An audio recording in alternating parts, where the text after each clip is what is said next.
Welcome to another deep dive. Today we're kind of cracking open the vault on something that I feel like always gets people talking. Money in politics. Always a hot topic. It really is. Yeah. Especially, well, always, but especially in an election year. Absolutely. Yeah. So we're looking at billionaire donors in the 2024 race. You shared a recent Forbes report with us. Yeah. And wow, Yeah, there's some it's juicy. it's juicy. There's some fascinating stuff in there. A lot to unpack. It really brings, like, it pulls the curtain back, I feel like, Yeah. in a way that we don't always get to see. I agree. So right out of the gate, Forbes found over 100 billionaires publicly supporting either Harris or Trump, Right. which is a lot. That's 100 too many, I think I want. Right. That's a lot of money. Yeah. But here's where it gets really interesting. The style of those donations Yeah. is as different as the candidates themselves. Yeah, it really is. So, some billionaires are like fireworks, loud and impossible to ignore. Right. Then there are others, well, they're more like the deep-sea angler fish, lurking in the depths, but no less impactful. That's a great analogy. And it's very true. I mean, it really speaks to how money can exert influence in very different ways. On the one hand, you have someone like an Elon Musk. Right. He's not just writing checks. He's practically become a one-man hype squad for Trump, tweeting his support, aiming his, shall we say, colorful commentary at the Democrats. Oh, yeah. Musk is definitely not one for subtlety. No. But it's not just talk, right? No. He's put his money where his mouth is, dropping nearly $75 million into his pro-Trump America PAC in just the last 3 months. It's a lot of money. Which, I mean, for those who may not be super familiar with the term a PAC or political action committee, is basically like a separate organization that can raise and spend money to influence elections. They're allowed to raise much larger sums than individuals can give directly to campaigns. Yeah. Exactly. And with super PACs, which we'll talk about I think a little later, there are even fewer limits on where that money comes from and how much they can spend. That's something to keep in mind when we're talking about these figures. We're talking about sums that can completely dwarf what ordinary citizens contribute combined, orders of magnitude more. Right. It's mind-blowing to think about. But then you have someone like Timothy Mellon, who is like the complete opposite, like 180 from Musk. Right. Polar opposites. He's getting even more than Musk, a whopping $50 million to Trump's Make America Great Again Inc. But striking is that he did it right after the whole hush money trial verdict dropped. Right, and that timing is certainly eyebrow-raising, isn't it? I mean, It makes you wonder if that donation was a way to kind of signal support for Trump amidst all that controversy, Right. even without issuing a single public statement, Right. It begs the question, what does a donor like Mellon, who seems to really value discretion, hope to achieve through such a large and well-timed contribution? Right. It's $127 million to that PAC in total from Mellon. Yeah, that's his total so far. And barely a peep about it publicly. Right, it's very quiet. It really highlights that influence can be wielded in very different ways. Speaking of power moves and big money, we have to talk about Miriam Adelson. Oh, yes. Adelson and her late husband were like royalty in the world of Republican donors, weren't they? Absolutely, yeah. Power players for sure. They poured a record-breaking $220 million into Trump's 2020 campaign, if I'm not mistaken. You're right. $220 million.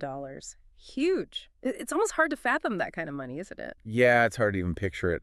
This time around, she's still a major player, but are things a bit chillier, maybe, between her and Trump this time around? Yeah, there were all those rumors about that. That text message exchange. Yeah, the text message spat. Yeah. And she has publicly said she wishes he'd tone down the, shall we say, bombastic rhetoric. Yeah, the bombast. So, there's definitely been some friction there. It's not all smooth sailing, as it were. It's interesting, right? Because even when you're talking about individuals with immense wealth and shared political goals, it's not always, just a simple equation. Absolutely. It's a complex relationship. But even despite these kind of disagreements, reported disagreements, she's still donated, what, $95 million to his pro-Trump PAC just this past quarter. That's right. $95 million. It makes you think about the dynamics of those relationships, right? The loyalty, the potential for influence, and maybe where those lines get blurry.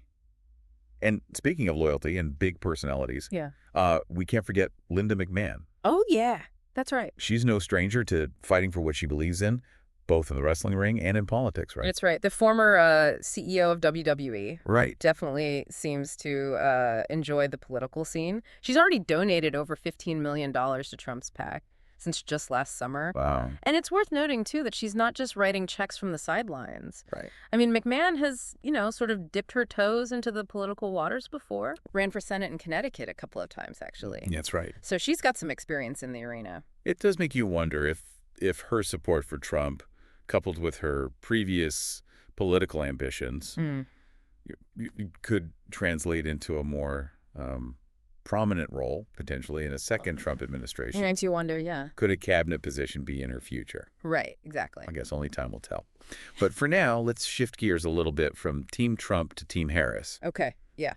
And on that side of the aisle, the name that looms large is George Soros. Of course, yeah. So, love him or hate him, he is kind of a legend in Democratic fundraising circles, right? Absolutely. I mean, love him or hate him, you can't deny the man knows how to raise money. And he's been doing it for decades. He's been a major backer of progressive causes, really since, like, the 80s. And this elections is no exception. I mean, he's still at it. Soros has already poured, like, a hefty $60 million into a pro-Democrat super PAC. And it seems like it kind of runs in the family. I mean, his son, Alex, is already heavily involved and has signaled he plans to carry on that legacy of political giving for years to come. Yeah, it seems to be a family affair. Yeah. It's easy to get fixated on the dollar figures, but I think, when we see these family dynasties involved, it really highlights how these donations are also about shaping the political landscape for the long haul, right? Absolutely. It's not just about this election cycle. It's about influencing the future of the country, really, And speaking of legacies and big spenders, we've got Mike Bloomberg's name back in the mix. Oh, yeah. How could we forget his short-lived and very expensive presidential run back in 2020? Yeah, very short-lived and very expensive. Yeah, a lot of money. Yeah, a lot of his own money. Right, exactly. But, it seems that even a kind of high-profile political defeat can't keep a good billionaire down for too long. Right. I mean, this time around, he's throwing his financial weight behind Kamala Harris. Bloomberg has put $19 million toward the Future Forward PAC. Okay.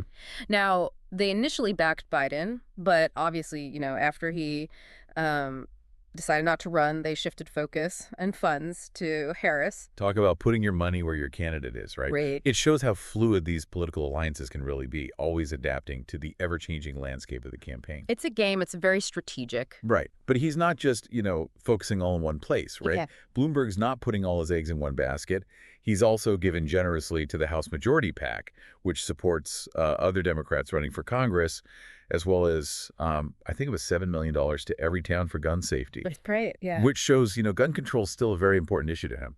Yeah, it's a key issue for him, has been for a while. It's a very strategic approach to political giving, wouldn't you say? He's not just backing one candidate. He's investing in kind of the broader Democratic ecosystem, I guess, supporting causes he cares about and potentially increasing his influence kind of across the board. It's fascinating. And it really highlights how these billionaires often approach their giving with a businessman's eye for, impact and return on investment. Absolutely. Speaking of strategic giving and Hollywood heavyweights, we've got to talk about Jeffrey Katzenberg. Ah, yes.